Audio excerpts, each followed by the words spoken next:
In this video, I'm going to talk about the Trojan Conflict in Troy and share some important insights. Basically, the information I'm going to share here about the Trojan Conflict is well, it won't be something that is in the mythology. So what I'm telling you about to tell you will be considered not the truth because basically, or it won't be believed. So you won't believe what I'm about to tell you. So I just want you to know that what I'm about to share with you, you're not going to believe. It's okay that you won't believe it because it might be that it is not believable. I can't deny that it's not believable. Um, so everything that I'm sharing here is important to understand in the analogy and the idea of sharing information, which can be reflected upon, seen and reflected upon, and then assessed. So the way that I'm going to tell the story is true. And so understand that the war in Troy, two things happen in the war of Troy that are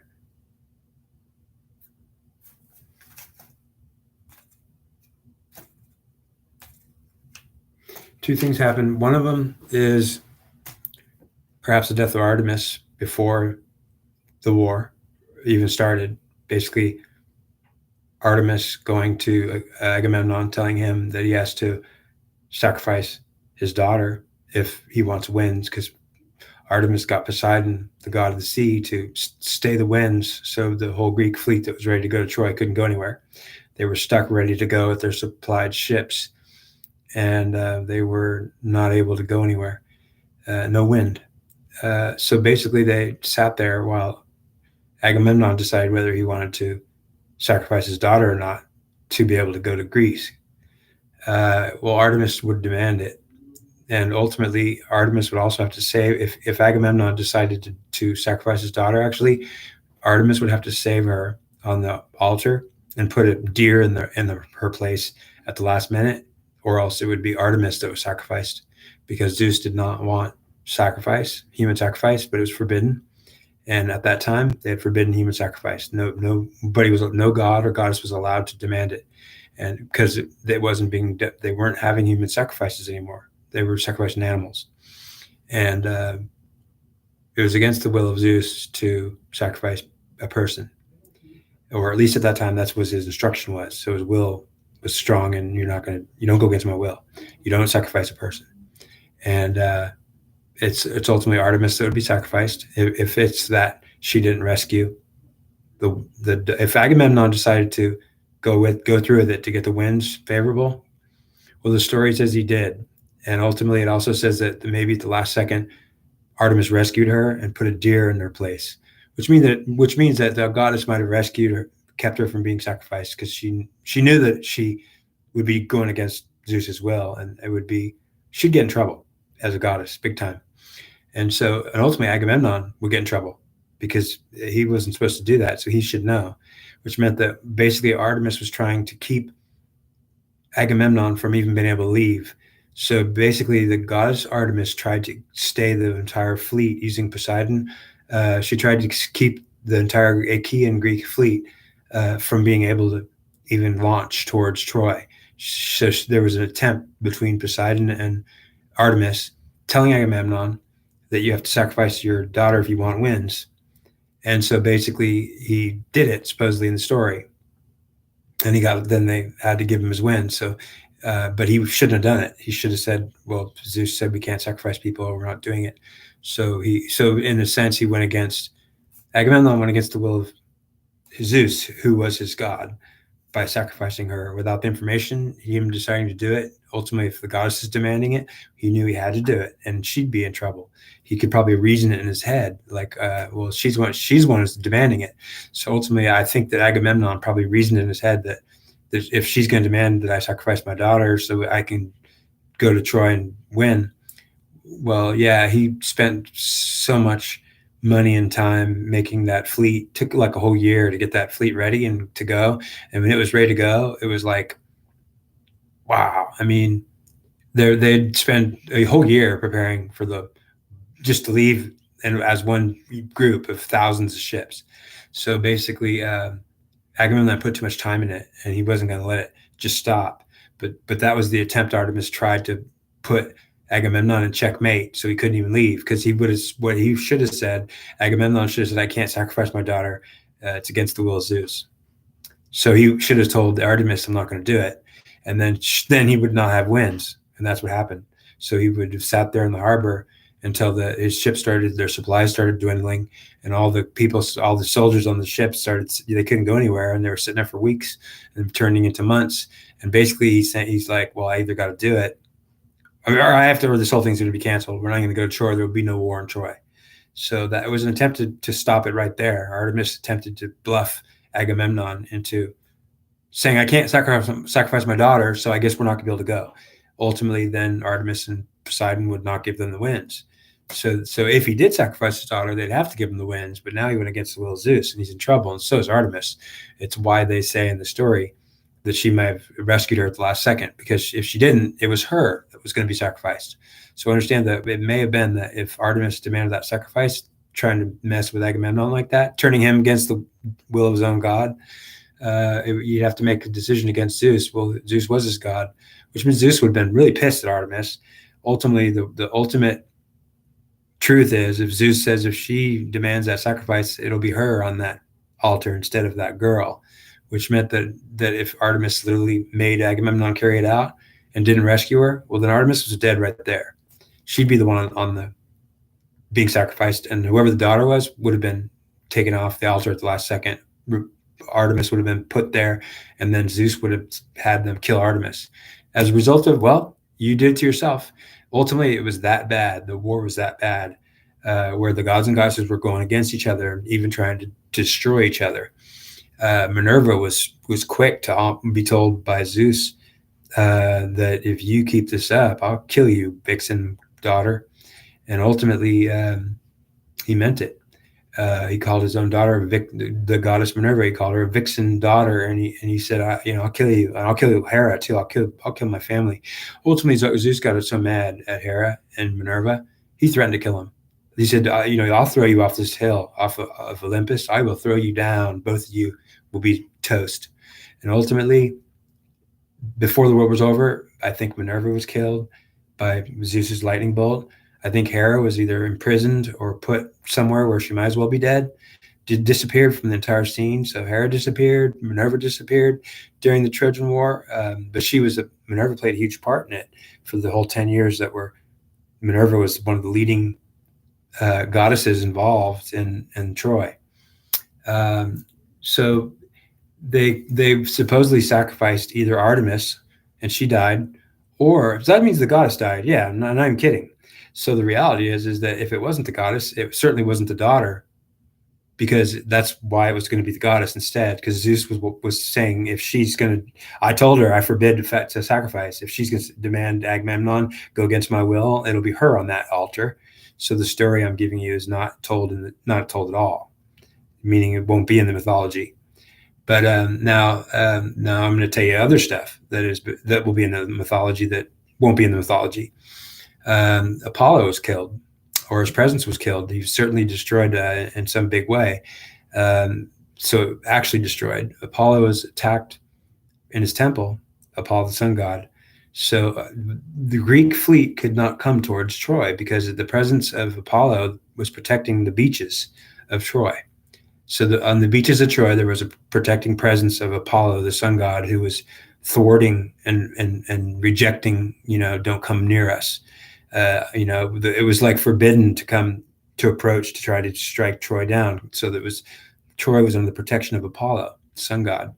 He lived in a temple. The actual sun god lived in a temple in Troy on the beach. And then people knew this. Back then, the gods were in front of people.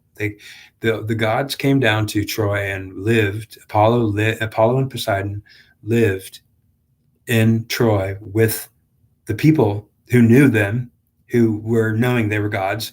They lived among them like humans. They actually became friends with them, close to them, so close to them. The women became so close to the goddesses, Minerva, and so she was the women of Troy. And The men of Troy were Apollo and Mars and Zeus, and the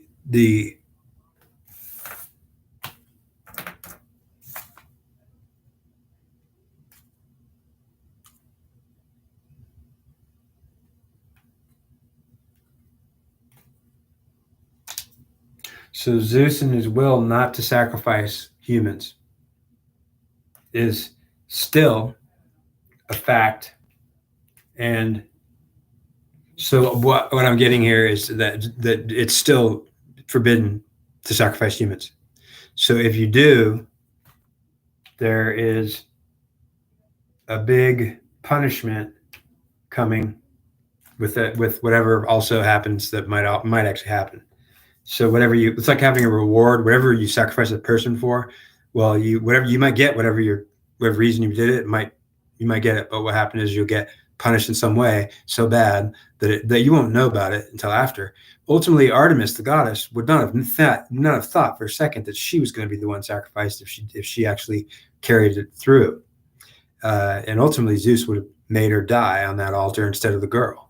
That's the kind of backstabbing the gods will throw at you. So basically, you'll think you should do one thing, but you'll even be told to do one thing that it'll be critically a problem, and the punishment's a lot bigger than the reward.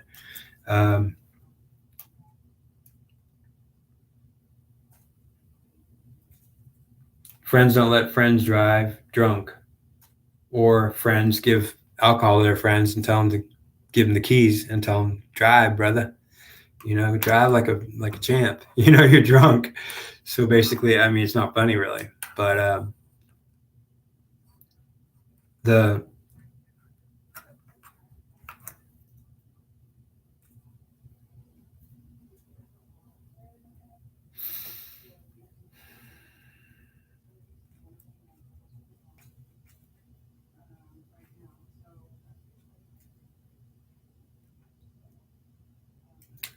okay.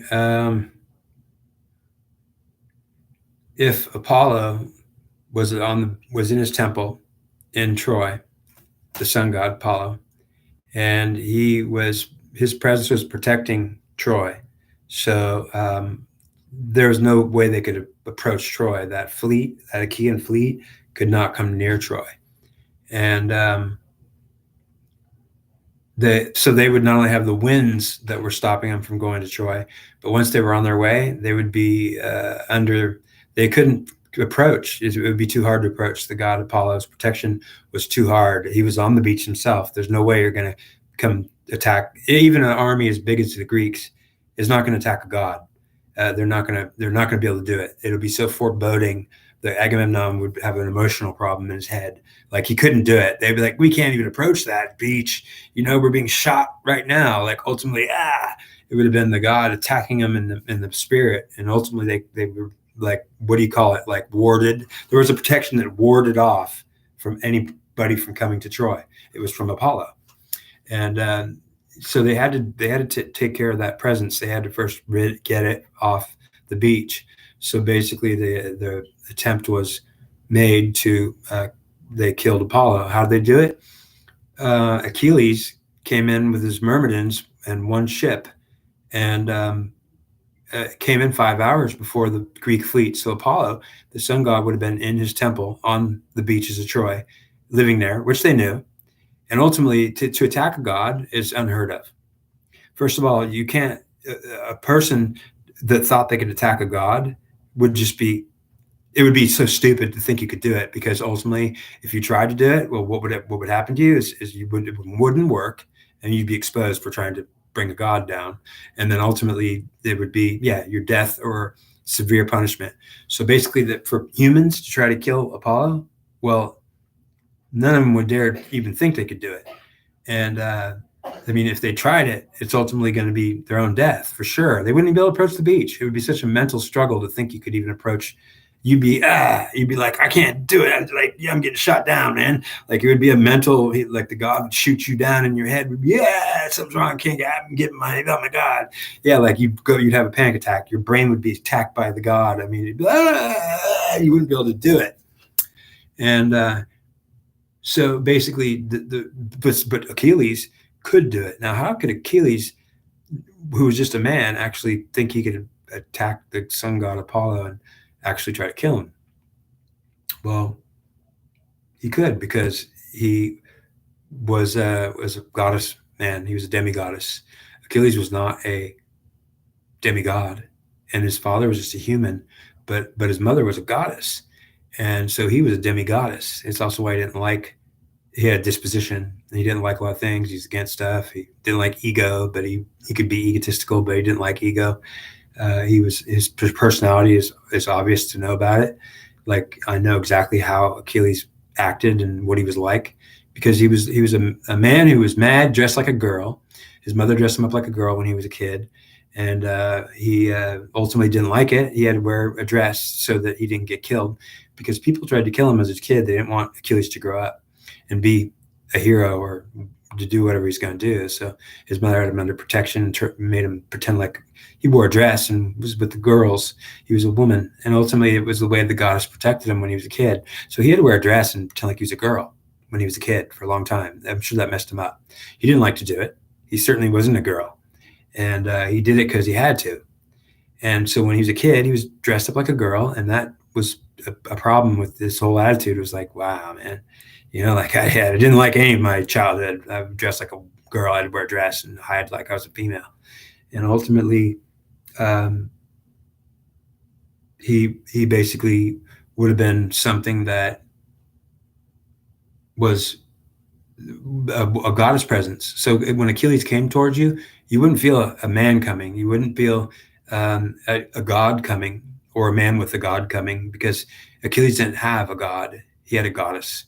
And ultimately, then Achilles would have been felt as a goddess, a demigoddess, which meant that Achilles would have been his mother, Thetis.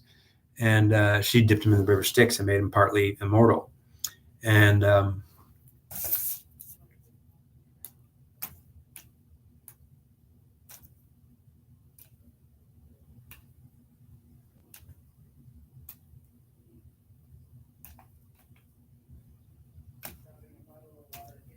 so Achilles would attack the beach, and Apollo wouldn't see him coming because he'd be under what's called a goddess screen. So there was a goddess screen on Achilles when, and the Myrmidons were a select group of men which were feminine empowered by the goddess, which meant that the Myrmidons were a group of men that were women. Well, they were the goddesses. They had the goddesses. So they were not demigoddesses. They were literally men who had goddesses in their head, which meant that they didn't have gods. So they wouldn't, when the Myrmidons and Achilles came towards the beach, Apollo, the sun god, would feel only a goddess approaching. He would see goddess everywhere around him, approaching and coming and going, which meant that Apollo this was the way that they tricked Apollo, the sun god, into being able to kill him, take his protective presence right off the beach.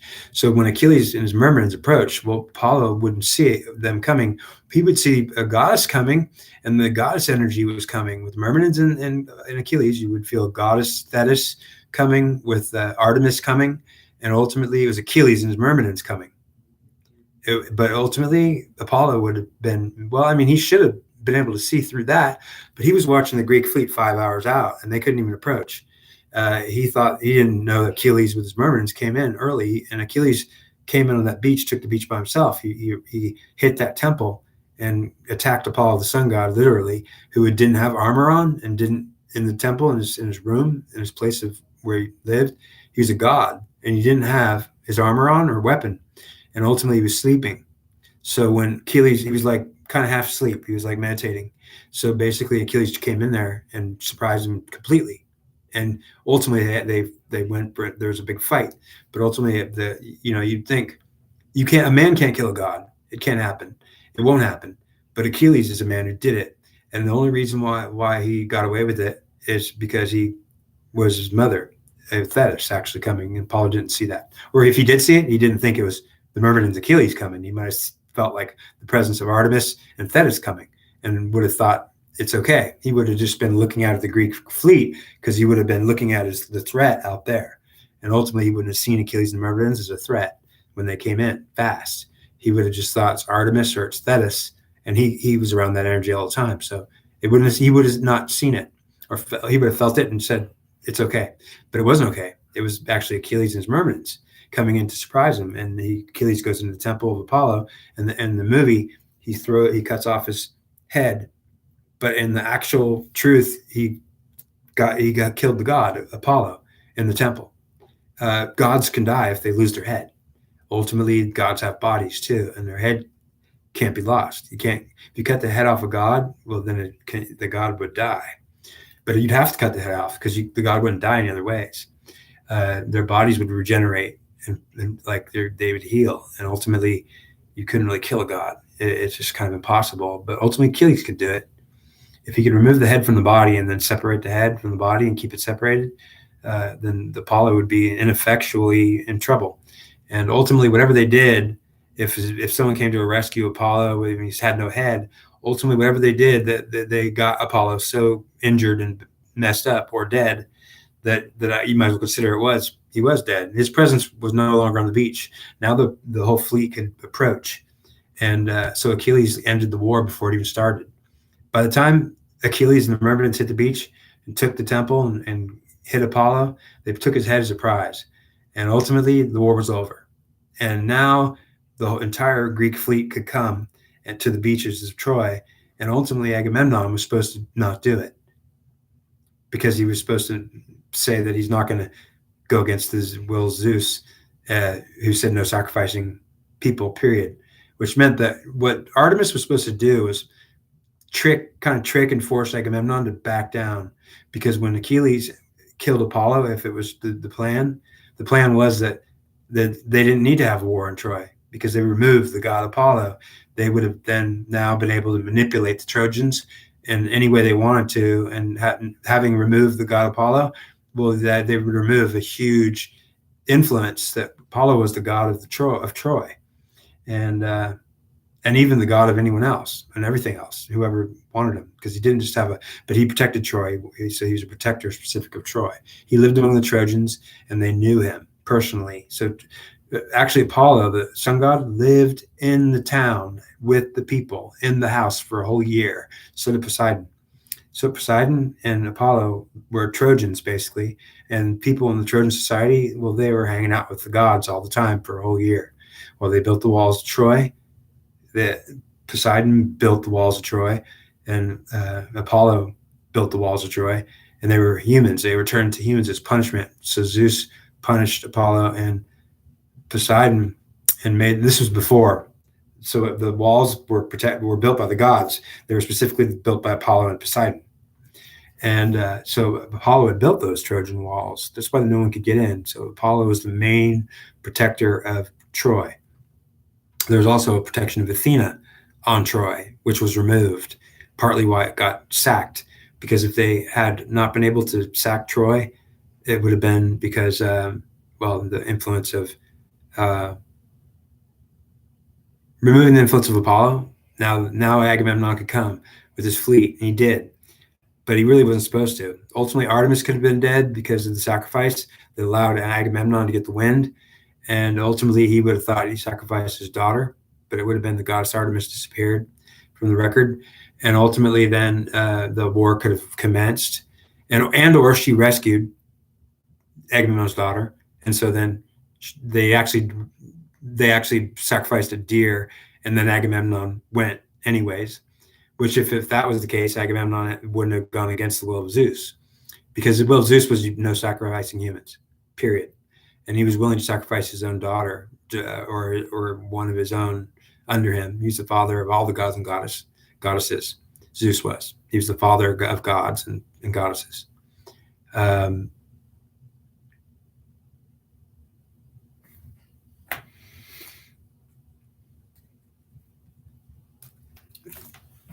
So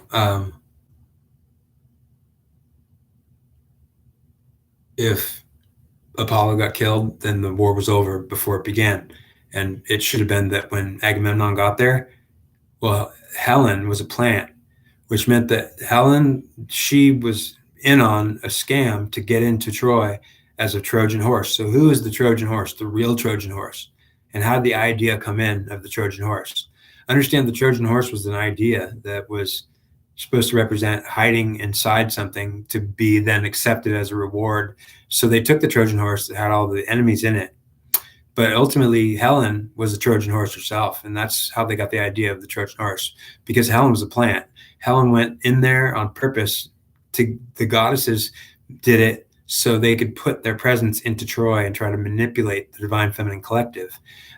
So basically, Minerva had it and had it from outside of it.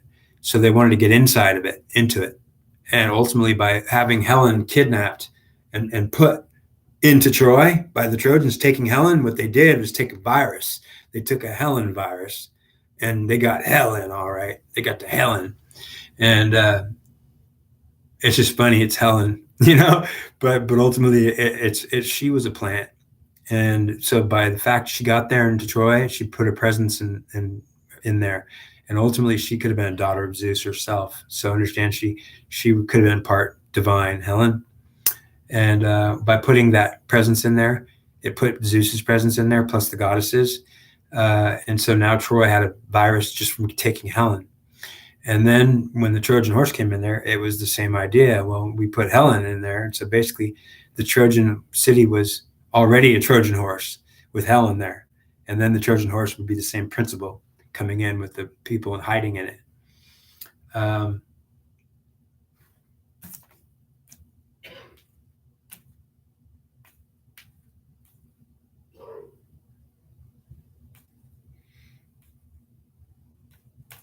It's an interesting story that I'll share in the future. Let's see.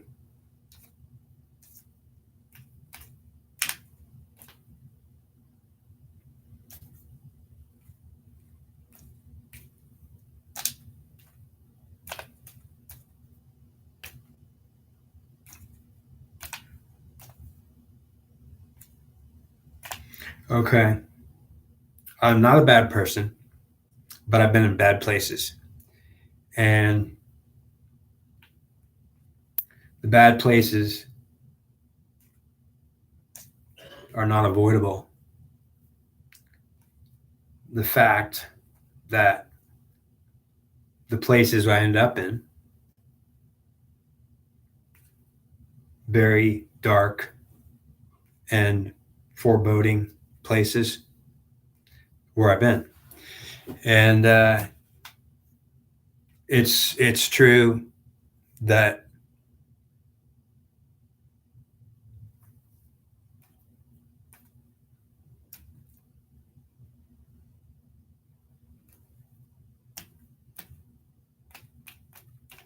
okay, really?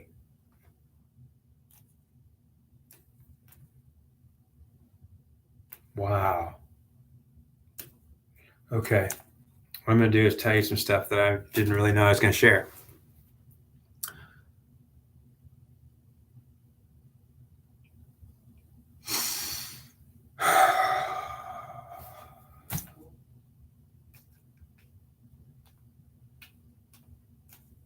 Pay the piper is something we all have to do.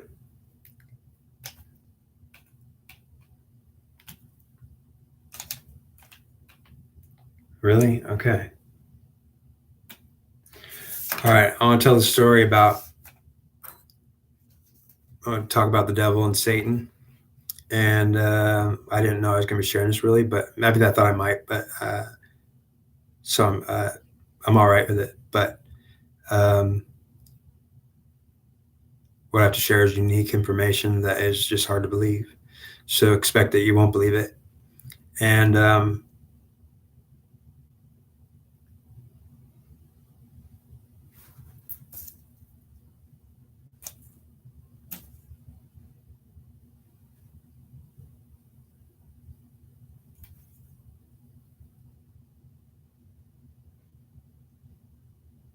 okay.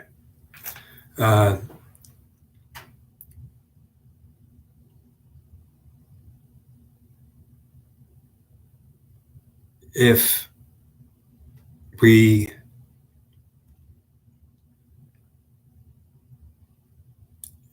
I'm going to tell you a story.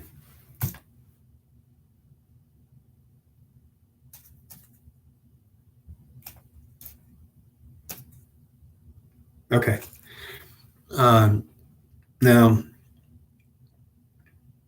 want you to imagine picking up a phone. Suddenly you got a phone in your hand and you're lost in the middle of a desert island. First, I'm going to tell you a story about a man on the side of a cliff. And he's hanging by the thread of the branches. He's dangling off this cliff. The cliff is like 1,000 feet long. It's like 1,000 feet up in the air. It's like 1,000-footer. He's hanging over 1,000-foot cliff, and he's literally in clumps of branches. He's holding on with just clumps of branches of grass roots, and the roots are coming out of the ground. So he's trying to, grab this stuff, right? So he's trying to pull himself up, and he's basically falling. The branches are coming out of the ground, and they're not holding his weight. So he's literally starting to lose his grip. He's praying to God so hard. He's praying to God, please help me, God, please help me, God. Like, please come save me. I need your help. And he's literally screaming for God to help him. Like, help me, God, please help me, God. I need your help. I need you here helping me now. I gotta avoid falling off this cliff and dying. And he just was yelling out, and ultimately nothing was happening. He was, for a long time, he was falling and ultimately grabbing more branches that were still coming out of the ground. He was like not in a good position. And he was just begging God for a long time to help him, and he was panicking, and nothing happened. He was like going to lose it. So he was on that side of the cliff for about a half hour, literally just trying to get his grip, and it just wasn't happening. He was literally, wow, I'm gonna, if I like, he's not gonna make it. And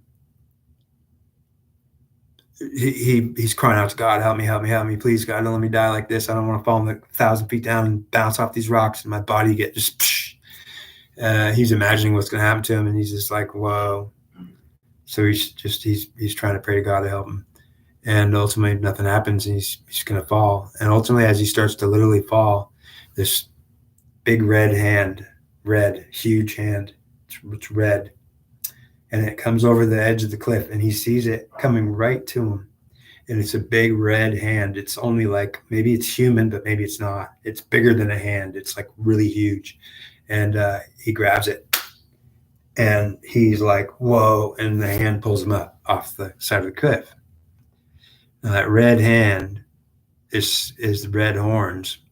And it was like the devil or Satan, which came to rescue him. And I think it was Satan, actually. But if it was the devil, his brother, well, there's a difference between the devil and Satan.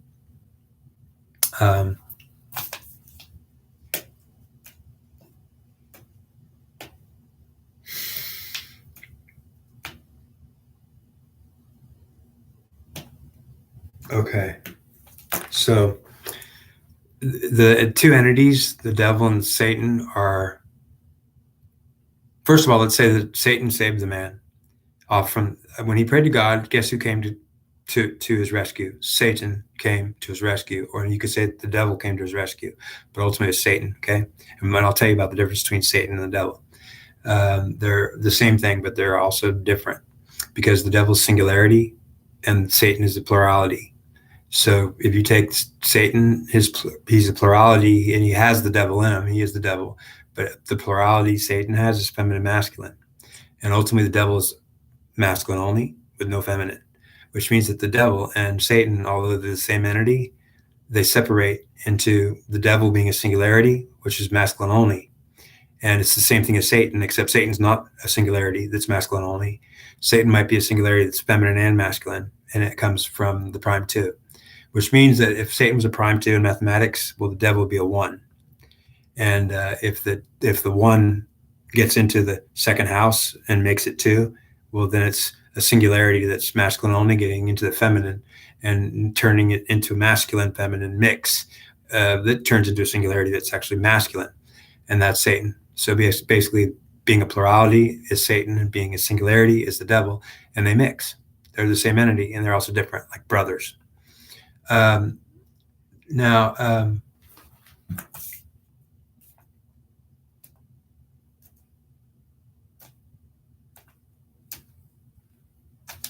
wow.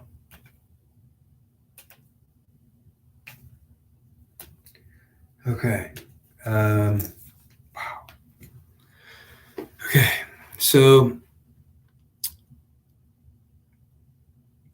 if you pray to God and you're on the side of a cliff, I want you just to think about this.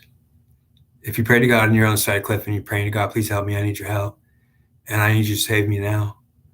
And ultimately, if God, the Jehovah, the God of that heaven up there, if he heard me, he could show up. But ultimately, if per se the devil or Satan showed up to save me, ultimately I would have been saved by Satan. And when I'm hanging off that cliff, and I would have been literally saved by his hand that came to save me. So ultimately, I would owe my life for sure. And he would literally have saved my life. And ultimately, when I prayed to God, he showed up.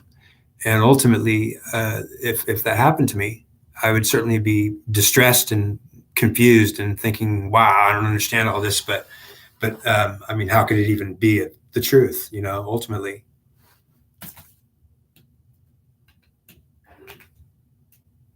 Okay, the God of this world is, well, Satan says he's the God of this world, and the devil agrees that he's God of this world. He would say, "I'm God. I'm the devil, or I am the God of this world. I'm Satan." And ultimately, if I said that I'm Zeus or I'm Jehovah, the God of that heaven, I don't think it's true. So if I said I'm Jehovah, the God of that heaven, who has Jesus with him, I'm saying, is that true? No, it's not true. So I don't have Jehovah with me. Jehovah doesn't. Jehovah abandoned this earth, and he left it to his sons to fight over. And ultimately, when in the Bible it says that Satan showed up when God was calling all his sons together to gather before him. Well, Satan showed up, and then God said, "Hey, Satan, what are you doing here?"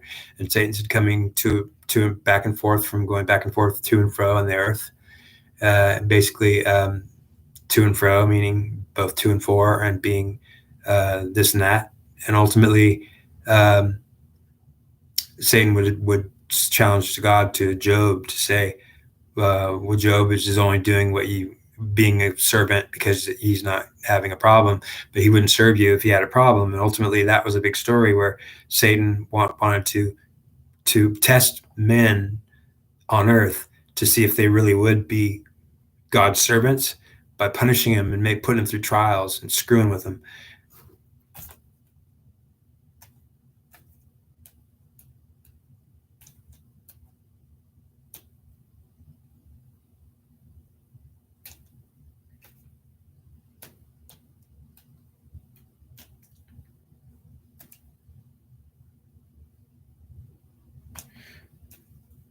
Okay, now if we're talking about Apollo, the sun god, and now we're going back before Jesus Christ, way before Jesus Christ.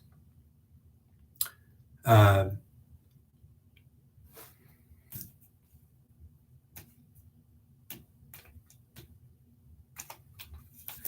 and So now we're going back to Troy, where there is no Jesus Christ.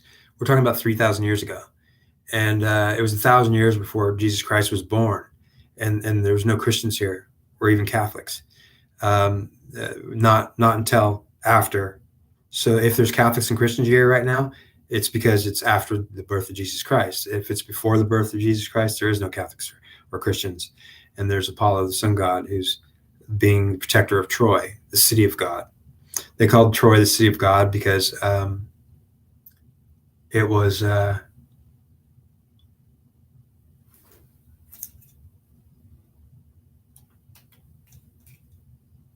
okay. So Apollo is a protector of Troy. He had this foreboding kind of presence. If you could feel Apollo's protective presence of Troy, it would be if you were a threat to Troy, like if you didn't like Troy, then you would approach near Troy, and it would make you feel like, whoa, like they're like, we're not going in there, no way. So ultimately, when you felt the protective presence of Apollo, the sun god, protecting Troy, well, you would probably be an enemy of Troy because you wouldn't feel the protecting presence unless you're the enemy of Troy. And if you got near Troy, you would be having such a hard time getting close to it because mentally in your head you would be like, whoa, we can't go over there, man. We're that, no, man, that, I'm not doing it. And ultimately, that's because of the presence of, that's the protective presence of Apollo on the beaches. So basically, no enemy could get near Troy. They wouldn't even dare. And you don't go up to a god and think, you don't approach a god and think you're going to make it, because you won't. And so that was just a feeling that Apollo put onto anyone that was having any idea that they might be against Troy. So you would have to remove Apollo from protecting the Trojans, and then Athena would be also the next biggest protection that was important. She was a god, not a goddess, and she was a goddess. If I said not a goddess, I'd say she was a god, actually. So most of the goddesses were not gods; they were goddesses, and the goddess had a feminine, which was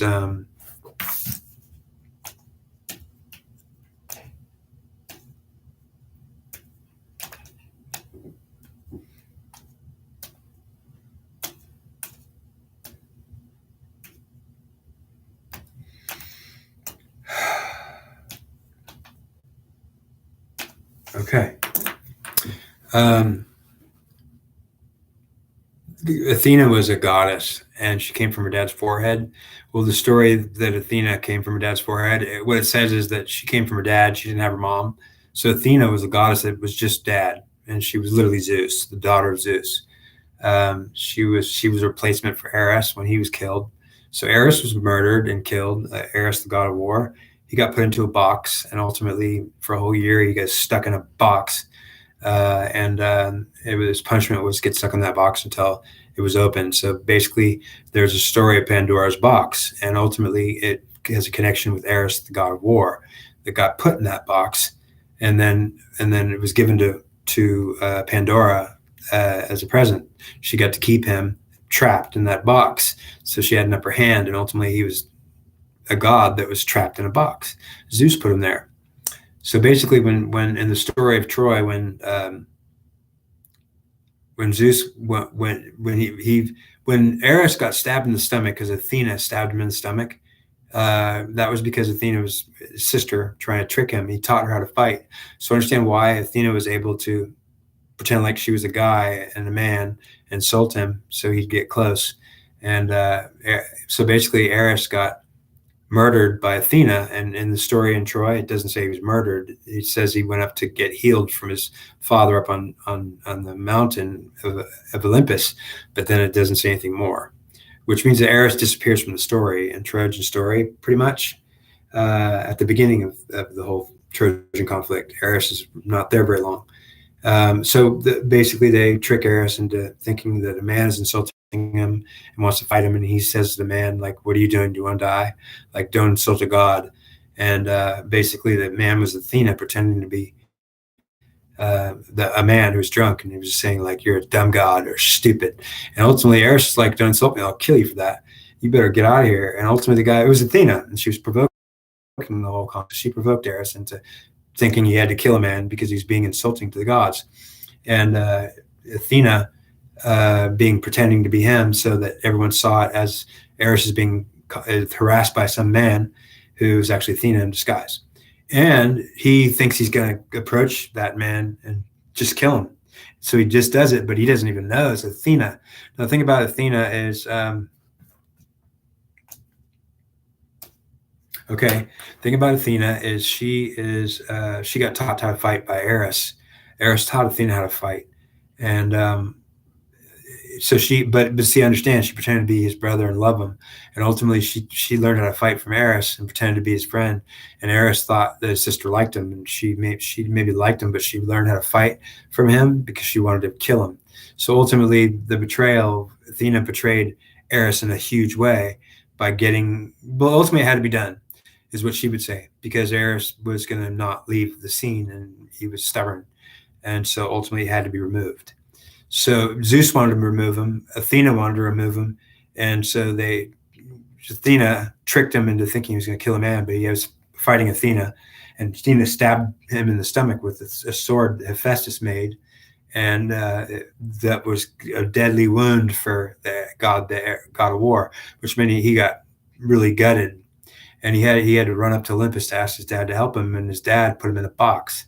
He went up there, his dad put him in Pandora's box, and so if it wasn't the exact Pandora story, it was another similar happening, which means that to trap the god of war in a box, he can't get out, and then he's given to the woman, and then she's told, don't open the box, but she's not told what's in it. It's Eris trying to get in, but he's stuck in a box. If you let him out, you're going to let him in. So when you let Eris, the god of war, out of the box, you let him in. He gets in, not out. So he wasn't trying to get out. He was trying to get in. But he was stuck in the box, so he couldn't get in. Because you first let him out, then he gets in. He gets in you, which means Eris will possess you. He's a possessive force of the god of war, and his name is Ares when he gets an I. So if you put an I in Eris, you put an I in there, it becomes Ares. And Ares is a possessive demon-like force that gets into women to cohabitate with them. So understand that it's supposed to happen. It's not like a woman doesn't get possessed by her husband or a man. She does. So she takes them as a plural. So women are plural, and they can take men, and they can take their spirits. And on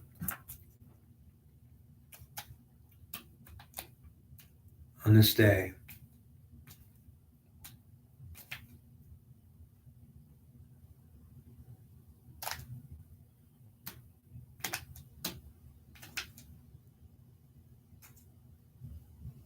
wow.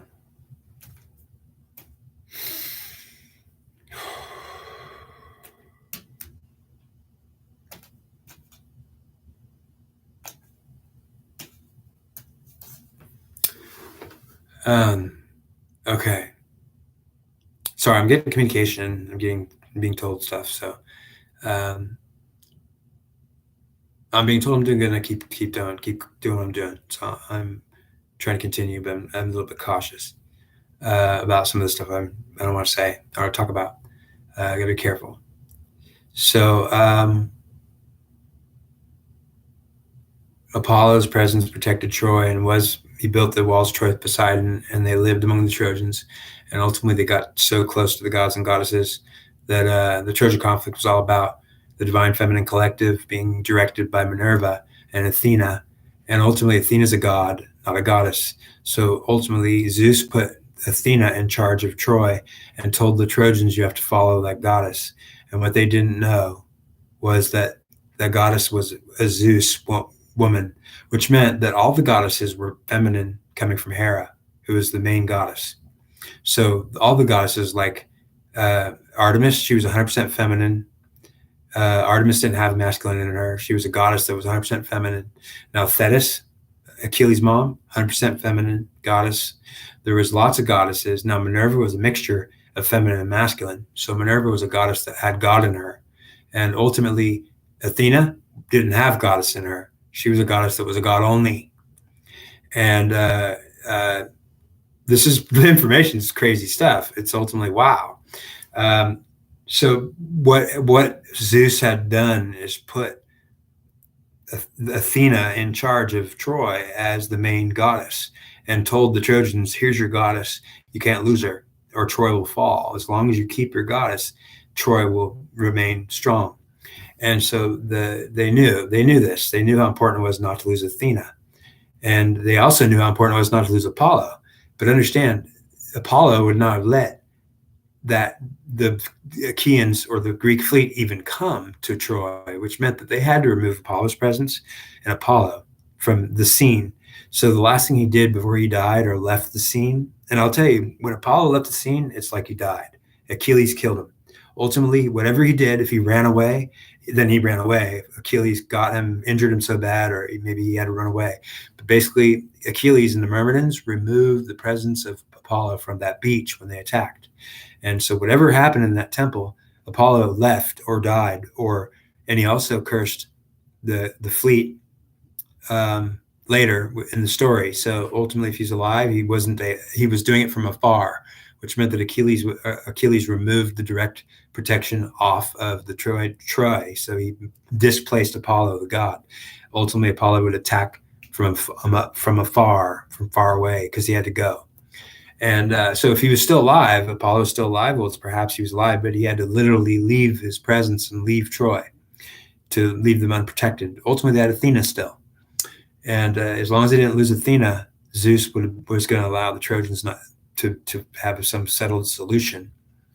And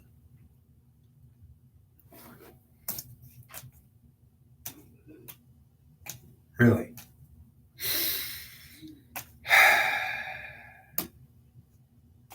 so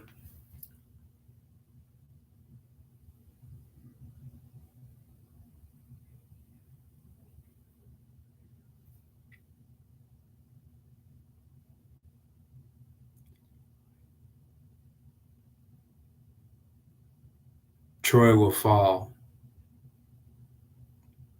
over and over. The Trojan conflict is going and on and on and going on. It's an event going on and on, going and going, on and on, going. Conflict.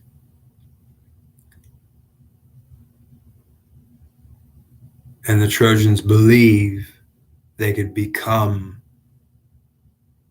their god because they have their god in their head.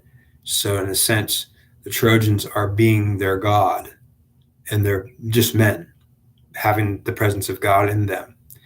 And it makes them strong and powerful, and ultimately, in many ways, strong, powerful influence, and be able to get information. And they're talking, they got the God. So basically, that was the whole thing about Troy, is it was a city of God. Apollo and Poseidon particularly, and Athena, Minerva, had the divine feminine collective. And so the women as a whole in Troy were under the Minerva's direction. And Athena, since Athena was a god, if the Trojans had Athena and kept Athena, they were keeping Zeus. So understand that Minerva's presence in Troy was a mixture of Zeus, but it was actually Mars. It wasn't Zeus. So Minerva didn't have Zeus, although she was Zeus's daughter. She had Mars, and she had her Hera, or herself, or the feminine and the masculine together. So Minerva was a mixture of feminine and masculine. Athena was only masculine, not feminine, and they were both goddesses and present in Troy. And the Minerva actually was trying to manipulate the women and the men to put the women in more charge. And ultimately, the women were struggling against their husbands as a collective, trying to take more charge and control in Troy, and they had it. So basically, the women were ruling Troy more so, or trying to do it. And the men were also struggling against the women. Husbands were fighting with wives. So the divine feminine collective was fighting with the divine masculine collective.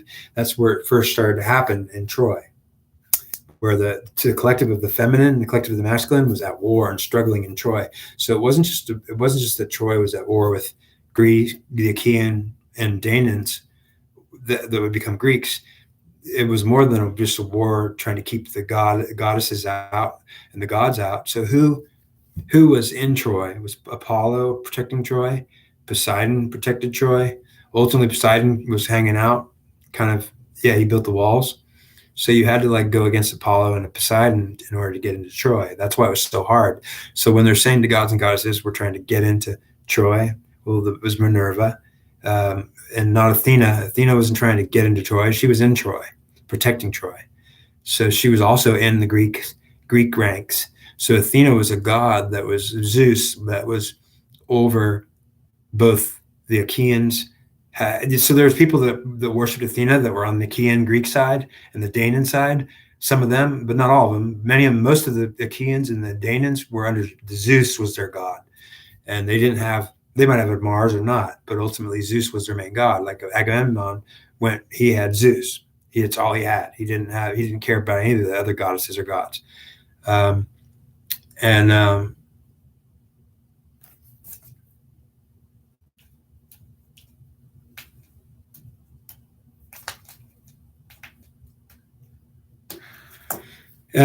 so, but how basically Troy couldn't fall, and they were so sure of themselves it couldn't fall. The problem was that the ego in the men that had Mars became disposition as a collective against the divine feminine. So basically, it was the divine feminine collective in a struggle against the divine masculine collective. So this was not a Trojan conflict, and Trojan War was not a conflict that was just between men that were people. It was between men that were gods and were people that had the gods in them, possessed by those gods that were in them. And ultimately, when the men were fighting the war, so were the gods fighting against the goddesses, and also with the goddesses fighting against the gods.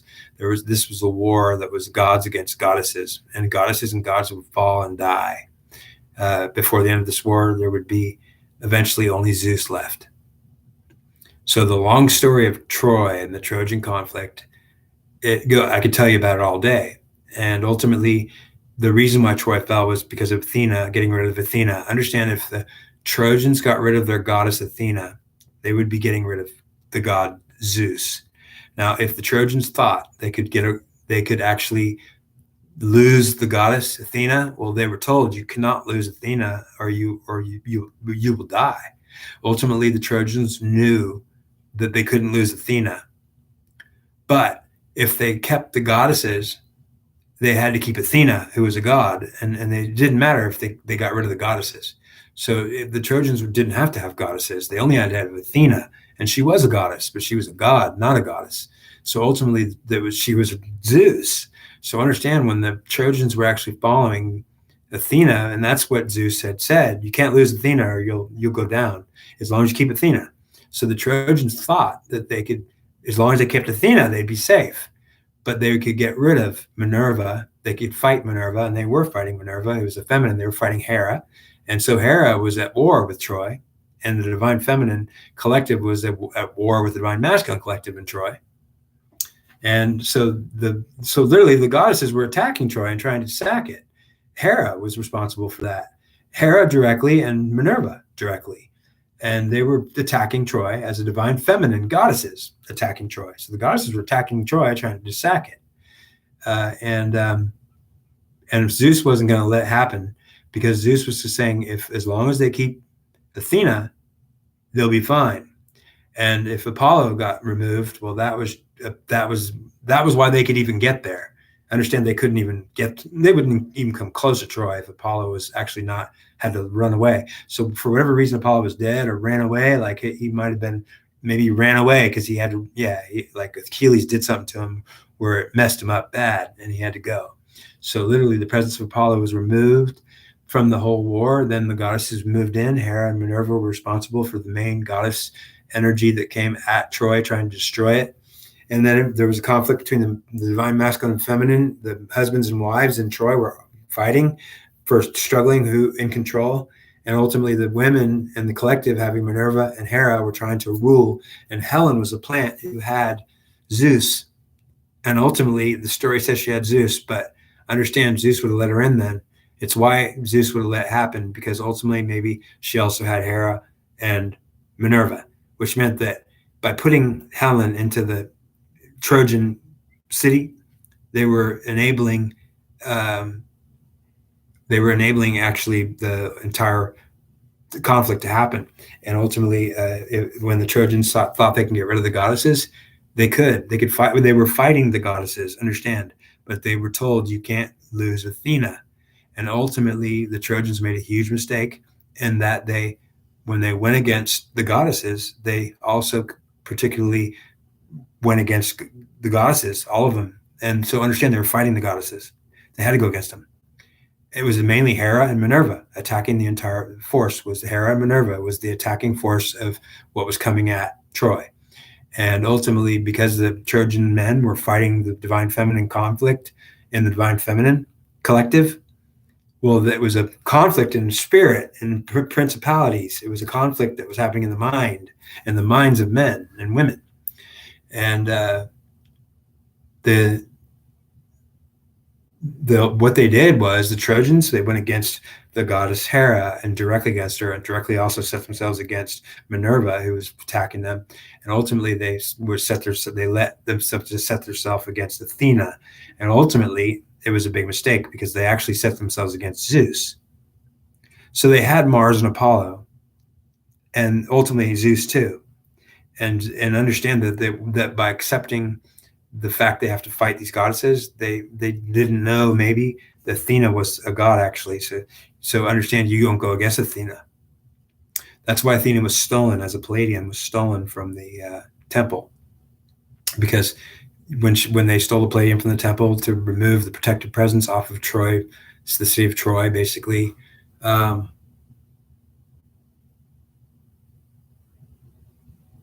the yeah, that's pretty much the whole story. Let's see, hang on.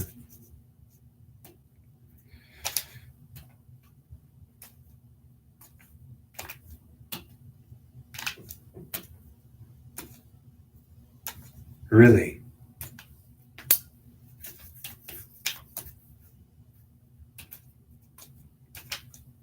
Okay, so the Trojans were destroyed.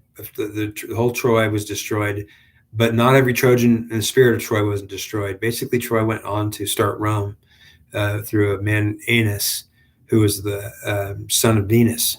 Venus was a goddess, the mother of Enos, and she protected him. So you could not hurt Enos. And basically, in battle, many times the goddess Venus not only intervened but showed up to battle to protect her son. And so basically they couldn't kill Aeneas, even well they tried, but ultimately even Achilles tried to kill Aeneas and had to fight the goddess herself. Yeah, but ultimately she got injured. Venus actually got injured trying to protect Aeneas, but Zeus, Apollo stepped in, and Apollo saved Aeneas for Venus, which meant that Venus got hurt because she got injured fighting, trying to protect Enos. Yeah, they weren't going to let Enos die. He was the son of a goddess, which meant they wanted him alive because he was a Trojan that had a goddess, and the goddesses were attacking Troy because of the fact that they were against the goddesses. They went against the goddesses and they went against Athena too, and that went against Zeus. You see what I'm saying? They lost Zeus because when they went against Athena, she was Zeus. So they didn't know. In the collective, the mentality of the men made a big mistake. As the collective in the spirit, what it did was it went against the goddesses, and Athena was also a goddess. But Athena was actually a god, not a goddess. So they were okay by going against Hera, by going against Minerva, by going against Artemis, by going against all the feminine goddesses. They were fine. The Trojans couldn't be attacked, or Zeus wasn't going to let them do anything. Wasn't going to let them sack the city. So the Trojans were protected and they were not going to get sacked. They knew it. So they had this overbearing mentality of they're going to be protected because Zeus promised them, if you don't lose Athena, but he didn't tell them you're going to lose me. If you lose Athena, you lose me. And understand you don't want to lose me because if you're going to get Mars only protecting the city and Apollo, who's now removed, it's not going to happen. I'll let the city get sacked. So Zeus was basically telling the Trojans in the collective mind spirit, he was talking to the Trojan men as a whole in their collective, in their spirit, their feelings were being told by Zeus, if you don't lose me, then you will survive. And if you lose me, then you'll be sacked. We'll sack you because basically the presence of the goddess Athena is acceptable. And not only acceptable, but it's actually me, Zeus. So I don't care if you lose Hera, fight her, or Minerva, fight all the goddesses, but you can't fight Athena because you'll be fighting me. Well, I don't know that that's what happened, that they were told that, but they were probably told in their feelings, which meant they didn't really know what was going on. They just knew they were going to be protected no matter what. And like, yeah, if we don't lose Zeus, but then they go against Athena and they're going against Zeus, and they didn't know that. So that's where it all went wrong, is they started going against Athena too. And so they were at war with all the goddesses and now Athena, and now they were at war with Zeus. And Zeus was going to say, well, if you lose her, Athena's in charge. If you lose her, basically you're losing me. And then you've got Mars, Apollo, or Mars or Apollo for your protection, or Zeus. But if you lose Athena, you're going to lose the goddess and you're going to lose Zeus, which meant that the men didn't know that how important Athena was. That in fact, they stole the palladium and stole Athena, but it wasn't anything more than Athena left. She let them steal her. So basically when Odysseus went with Diomedes, went to steal the palladium. They had to pretend, dressed into. They went to Athena's temple and stole the statue. They stole the goddess, and she went with them voluntarily, which meant that when they were stealing that palladium, they weren't stealing it. They were going to get the goddess. She wanted them to come steal her because she wanted to be removed. She wanted to get away from Troy. So basically, what they didn't know is that's a symbol of the story of stealing the palladium of Athena in her temple is basically a story that says that was her being removed. Her presence was being removed from Troy when they took it. And ultimately, they took Zeus from Troy and his protection with it. That's what happened when Athena got taken, Zeus got taken. And ultimately, then now, Troy only had the protection of Mars and Apollo. They were in big trouble. When Athena got removed and stolen, then they were in big trouble. Now I'm going to talk about Helenus and Helenus, the son or the prince of Troy, who did not backstab Troy and did not do anything against Troy that was bad. Now I'm going to defend his honor. So this one.